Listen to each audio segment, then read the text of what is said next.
और बाबू आप लोग कैसे हैं और तैयारी बड़े सो रहे हैं वो।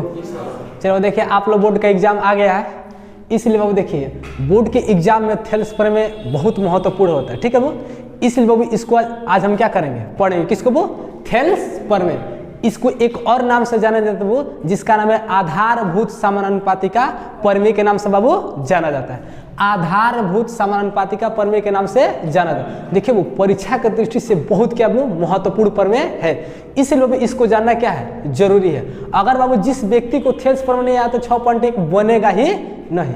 तो देखिए थेल्स प्रमेय के अनुसार किसी त्रिभुज में एक भुजा के समानांतर खींची गई रेखा अन्य दो भुजाओं को एक ही अनुपात में विभाजित करती है।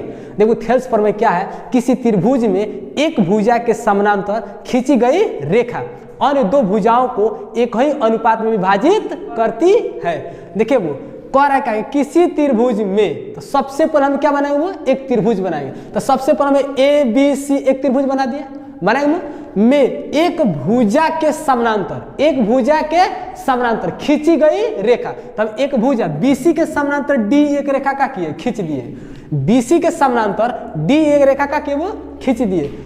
रेखा अन्य दो भुजाओं को एक ही अनुपात में क्या करती है, विभाजित करती है। अर्थात कहने का मतलब जो बाबू AD बाटा का जो बाबू BD, AD बाटा BD बराबर का होगा बाबू AE बाटा का होगा इसी होगा, का वो इसी होगा, का वो इसी। तो देखिए हम लिखे माना कि ABC एक क्या है, त्रिभुज है। माना कि ABC एक क्या वो त्रिभुज है, जिसके एक भुजा BC के समानांतर खींची गई रेखा क्या वो D है, क्या वो D है। जो इसके भुजाओं AB, देखिए जो भुजाओं AB तथा AC को बिंदु D तथा E पर क्या कर रहा है, प्रतिच्छेद करती है।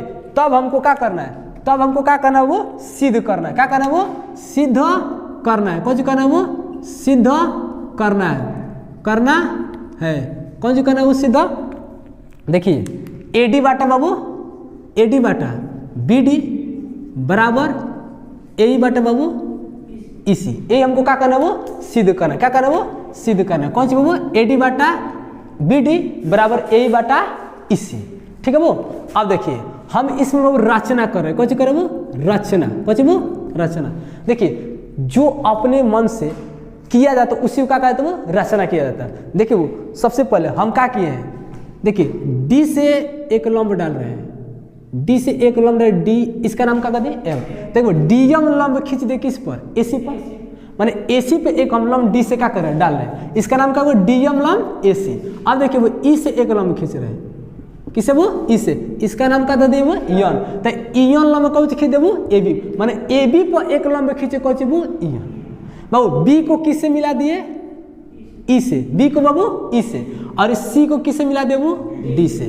देखियो B को E से और C को क्या किए, D से। तो बाबू अपने मन से आकृति में कुछ खींचे, उसी को हम क्या कहते हैं, रचना कहते हैं। क्या कहते हैं, वो रचना। और जो किए हैं उसी को क्या करना, वो लिख रहे हैं। कौन वो लिख रहे हैं। देखिए DM लंब कौन वो AC तथा EN लंब कौन वो AB कौन वो खींचा, कौन वो खींचा।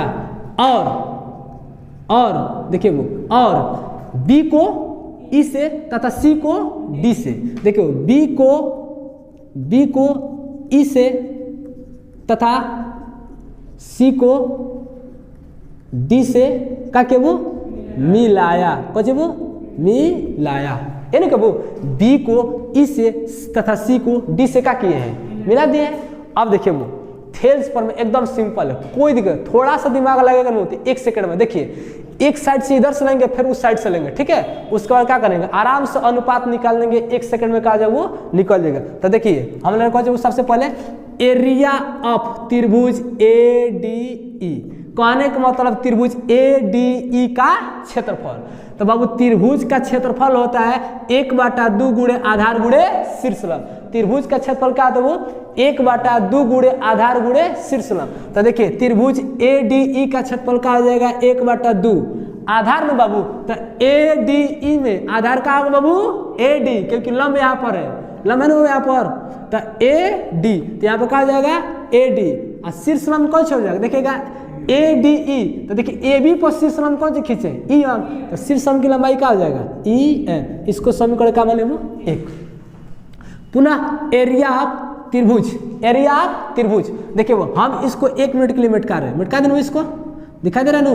अब देखिए बी डी ई में, बी डी ई में एरिया ऑफ त्रिभुज बी डी ई का क्षेत्रफल, तो 1 का आ जाएगा 2 आधार गुणे शीर्ष लंब, तो देखिएगा बी डी ई में आधार क्या वो बी डी, स्पष्ट तो दिखाई दे रही है, तो हम यहाँ पर क्या लिखेंगे बाबू बी डी और गुणे शीर्ष लंब, तो ए बी पर शीर्ष लंब क्या है ई एन, तो क्या होगा बाबू ई एन, समीकरण इसको क्या मान लिया 2, समीकरण क्या लिखेंगे 2 लिखेंगे बाबू, समीकरण एक में समीकरण 2 से क्या करना वो भाग देने पर, क्या भाग दे रहे क्योंकि वो हमको अनुपात चाहिए, अनुपात के मतलब क्या होता है बाबू भाग होता है, क्या होता है वो भाग, तो देखिए क्या हो जाएगा एरिया ऑफ त्रिभुज ए डी ई, अब बॉटम बाबू एरिया ऑफ त्रिभुज का जो बाबू बी डी ई, देखिए बायां पक्ष हो गया ना, अब किसने बाबू दायां पक्ष, तो 1/2 गुणे बाबू ए डी गुणे ई एन, बाटा में का जो वो 1/2 का है वो बी डी और गुणे क्या है ई एन, है ना बाबू है, देखिए वो देखिए 1/2 से 1/2 का होगा कट जाएगा, वो ई एन से ई एन का होगा कट जाएगा, तो नीचे का बचेगा वो एरिया ऑफ त्रिभुज ए डी ई, अब बाटम बाबू एरिया ऑफ त्रिभुज बी डी ई बराबर क्या बचेगा ए डी, अब बाटा में क्या बचेगा वो बी डी, समीकरण इसको हम क्या किए 3 मान ले, समीकरण इसको बाबू हम क्या किए वो 3 मान ले, बाबू इसका बहुत जरूरत है इसलिए इसको हम यहाँ पे क्या कर रहे हैं घेर रहे हैं, कोई दिक्कत बाबू, कोई दिक्कत नहीं बाबू, थोड़ा मिटका मत दीजिए बाबू। अब देखिए ये देखिए एक साइड से हो गया ना बाबू, वो एक साइड से निकाल देंगे, देखिए लेफ्ट साइड से निकाल दिए, अब सेम टू सेम काम क्या करेंगे राइट साइड से, किससे करेंगे वो देखिए, फिर हम इसको क्या कर रहे हैं मिला दें बाबू, मिला दें बाबू। अब देखिए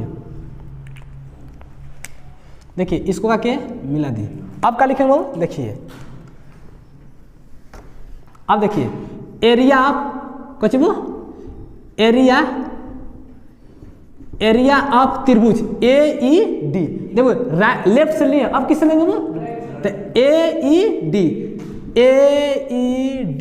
तो त्रिभुज का क्षेत्रफल होता है वो 1/2 गुणे आधार गुणे शीर्ष लंब, तो यहाँ पर कहा जाए वो 1/2, तो ए ई डी में आधार का होगा बाबू ए ई, शीर्ष लंब का होगा बाबू शीर्ष लंब कौन सा होगा डी एम, कौन सा जाबू डी एम, समीकरण कितना हो गया 4।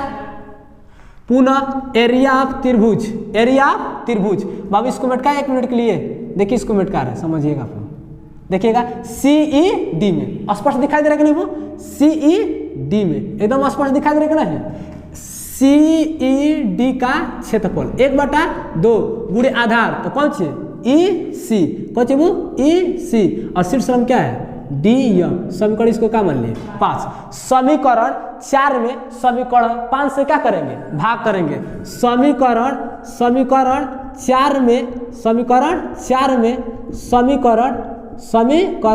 5 से क्या करें वो से क्या करने पर भाग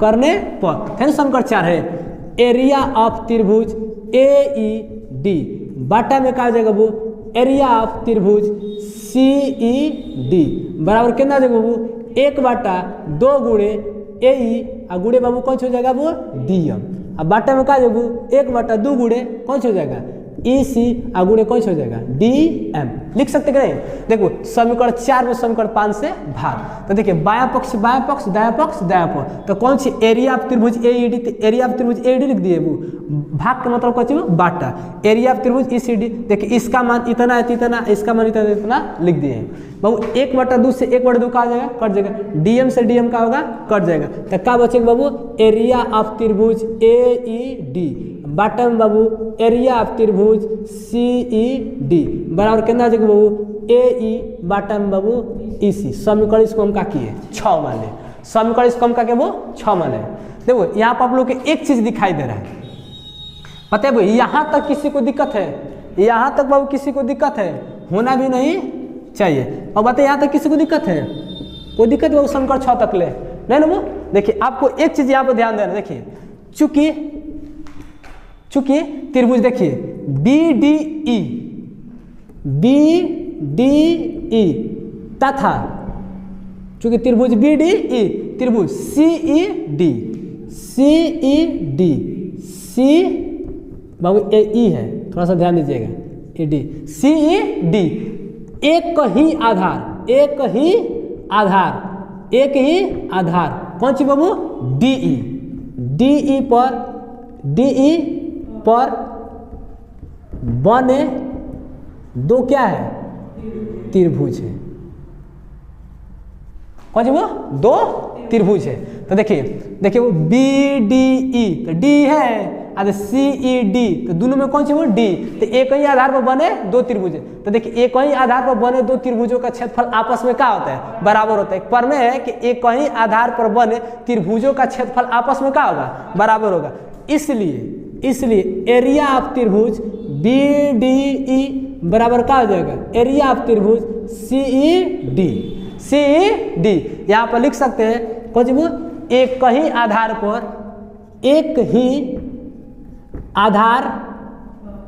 पर बने त्रिभुज का क्षेत्रफल क्या होता है? बराबर होता है। का तो वो बराबर होता है। एक ही आधार पर बने त्रिभुज का क्षेत्रफल आपस में क्या होता है? तो देखिए वो त्रिभुज BDE तथा त्रिभुज CED एक ही आधार DE पर बने दो त्रिभुज, इसलिए दोनों का क्षेत्रफल आपस में क्या होगा? देखिए वो हम इसको इस तरह लिख सकते हैं। किस तरह? देखिए एरिया ऑफ त्रिभुज ADE बाटा में एरिया ऑफ त्रिभुज कौन से लिख सकते हैं? BDE बराबर एरिया ऑफ त्रिभुज कौन से लिख सकते हैं? AED। अब बाटा में बाबू एरिया ऑफ त्रिभुज क्या लिख सकते हैं? BD कौन सी वो? CED। क्यों लिख सकते बाबू? हम इसको क्यों इस तरह लिख सकते हैं? तो एक मिनट ध्यान दीजिए। देखिए क्या कर लिखें कि एरिया ऑफ त्रिभुज ADE और एरिया ऑफ त्रिभुज AED। देखिए वो ADE चाहे AED की दो से लिखे बतिया का है वो बराबर। बाबू कान इधर से पकड़े चाहे इधर से पकड़े, किस चीज को पकड़ेंगे? काने को नहीं पकड़ेंगे वो। तो देखिए इसका क्षेत्रफल को ADE से लिखिए चाहे AED से लिखिए, दोनों का क्षेत्रफल आपस में क्या होगा? वो बराबर होगा। तो देखिए वो एरिया ऑफ त्रिभुज ADE से एरिया ऑफ त्रिभुज AED कट जाएगा। तो इसके ऊपर एक इसके नीचे होगा, इसके ऊपर एक इसके नीचे क्या होगा? एक तिरछा गुणा कर इतना देख नहीं होगा। आएगा कि नहीं बाबू? देखो जगह नहीं तो आपको बताते आएगा कि नहीं, आएगा कि नहीं। तो देखिए तो क्या वो आ जाएगा वो समझ लो। तो देखिए एरिया ऑफ त्रिभुज ADE बाटा में एरिया ऑफ त्रिभुज BDE का मान कितना दिया? वो AD बाटा BD, AD बाटा बाबू BD, AD बाटा BD। देखिए इसका मान कितना दिया? AD बाटा BD। देखिए एरिया ऑफ त्रिभुज AED बाटा में एरिया ऑफ त्रिभुज CED, इसका मान कितना दे दिया? वो AE बाटा EC, AE बाटा EC। यही हमको क्या करना था बाबू? प्रूव्ड करना था। क्या करना था बाबू? प्रूव्ड करना था। क्या करना था वो? किससे वो? समीकरण 3 तथा 6 से। कोई दिक्कत बाबू? यहाँ तो कोई प्रॉब्लम है? देखिए वो एक बार हम आपको और बढ़िया तरह से बता रहे हैं। थेल्स पर में किसी त्रिभुज में एक भुजा का समानांतर खींची गई रेखा अन्य दो भुजाओं के एक ही अनुपात में क्या करते वो? विभाजित करते। सबसे पहले में ABC का वो त्रिभुज खींचे, BC के समानांतर DA का खींचे वो रेखा खींचे जो भुजा AB तथा AC को बिंदु D तथा E पे क्या करे? प्रतिच्छेद करे। तो हमको सिद्ध करना है कि AD बाटा वो BD और AE बाटा वो EC। देखो DM लंब AB तथा EM लंब कौन सी खींचे? AC। जो खींचे वो क्या किए? मिलाया। देखिए B को E से, C को D से क्या किए? मिला दिए। देखिए त्रिभुज ADE का क्षेत्रफल, त्रिभुज ADE क्षेत्रफल 1/2 गुणे आधार गुणे शीर्षलंब। तो 1/2 आधार का होगा बाबू AD, शीर्षलंब का होगा EN। इसी तरह BDE का क्षेत्रफल, BD 1/2 आधार गुणे बाबू शीर्षलंब। समीकरण इसको 1 मान इसको समीकरण का मान 2, समीकरण 1 में समीकरण 2 से क्या किए? भाग किए। इतना है वो, इसको हम समीकरण का मान लिया 3। अब देखिए लेफ्ट से ले लिया, अब किससे लेंगे वो? राइट से। इसलिए एरिया ऑफ त्रिभुज AED माने कहने का मतलब वो कौन सी? त्रिभुज AED का क्षेत्रफल।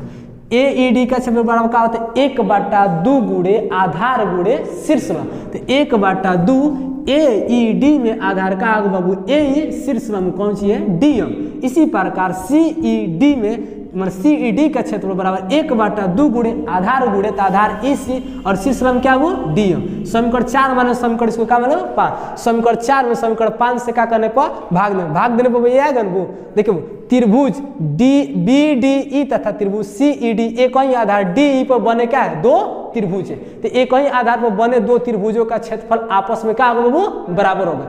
एक ही आधार पर बने त्रिभुजों का क्षेत्रफल आपस में क्या होता है बराबर। इसलिए इन दोनों त्रिभुजों का क्षेत्रफल आपस में क्या हो जाएगा बराबर। यहाँ पे लिखे कि एक ही आधार पर बने त्रिभुजों का क्षेत्रफल आपस में क्या होता है। देखो हम इसको इस तरह लिख सकते हैं क्यों, क्योंकि देखिए ये दोनों का क्षेत्रफल आपस में क्या है बराबर है। तो ये दोनों से क्या होगा कट जाएगा, इसके ऊपर एक इसके नीचे ए होगा, इसके ऊपर एक इसके नीचे क्या होगा ए।